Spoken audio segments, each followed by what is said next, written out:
Gudi Padwa special साखरेच्या गाठी किंवा साखरेची माळ घरच्या घरी अगदी साध्या सोप्या पद्धतीने फक्त 2 मिनिटात कशी करायची ते बघूया। पण त्याआधी चॅनलवर जर नवीन असाल तर चॅनलला नक्की सबस्क्राईब करा आणि शेजारचे बेल आयकॉन प्रेस करून ऑल हा ऑप्शन सिलेक्ट करा। चला तर मग पटकन रेसिपीला सुरुवात करूया।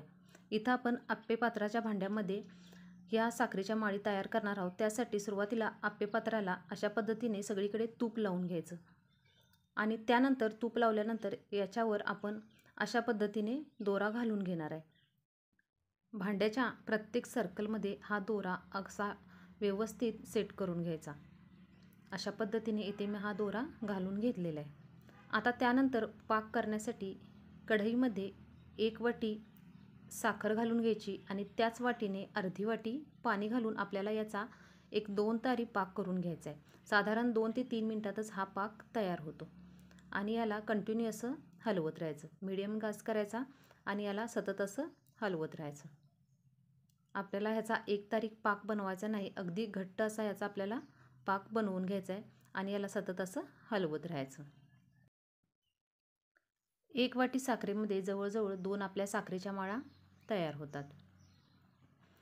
त्यानंतर जवळजवळ आता एक साधारण 2 मिनिट होत आलेले आहेत आणि आपण आता हा पाक चेक करूया। प्लेटमध्ये असं पाणी घेऊन थोडंसं पाकाचं थेंब यामध्ये टाकून द्यायचं।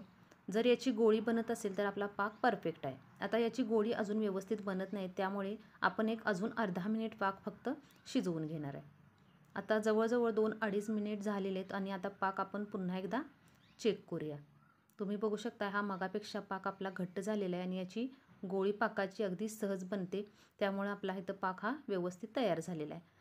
पाक झाल्यानंतर आपण यामध्ये चिमटभर खाण्याचा सोडा वापरायचा आणि त्यानंतर कलर आपल्या आवडीचा यामध्ये घालून घ्यायचा। इथं मी येलो कलर घालून घेतलेला आहे। आता हे मिक्स करायचं आणि गॅस पटकन बंद करायचा आणि इथून पुढची प्रोसेस ही थोडी फास्ट करायची आणि आप्पेपात्राच्या भांड्यामध्ये अशा पद्धतीने आपण हा पटकन पाक घालून घ्यायचा। अशा पद्धतीने आपण प्रत्येक सर्कलमध्ये थोडा थोडा पाक घालून घ्यायचा। खाण्याचा सोडा वापरणं पूर्णपणे ऑप्शनल आहे। जवळजवळ एक 2 मिनिटातच हे आपलं पूर्णपणे सेट होतं। तुम्ही बघू शकता हे आपलं चांगलं 2 मिनिटातच हे सेट होतं आणि अशा पद्धतीने हे लगेच सुटायला देखील लागतं, कारण आपण खाली तळाला तूप लावल्यामुळे हे अजिबात चिकटत नाही, अगदी व्यवस्थित हे निघतं।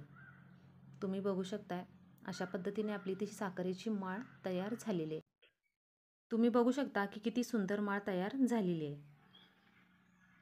अगदी विकत मिळते सेम तशी साखरेची माळ आपली ही झालेली आहे। तुम्ही याच्याऐवजी ताटामध्ये देखील करू शकता। ताटामध्ये अशा पद्धतीनेच दोरा सेट करून तुम्ही जागी जागी हे मिश्रण ओतून तुम्ही अशा पद्धतीने ताटामध्ये देखील साखरेची माळ करू शकता।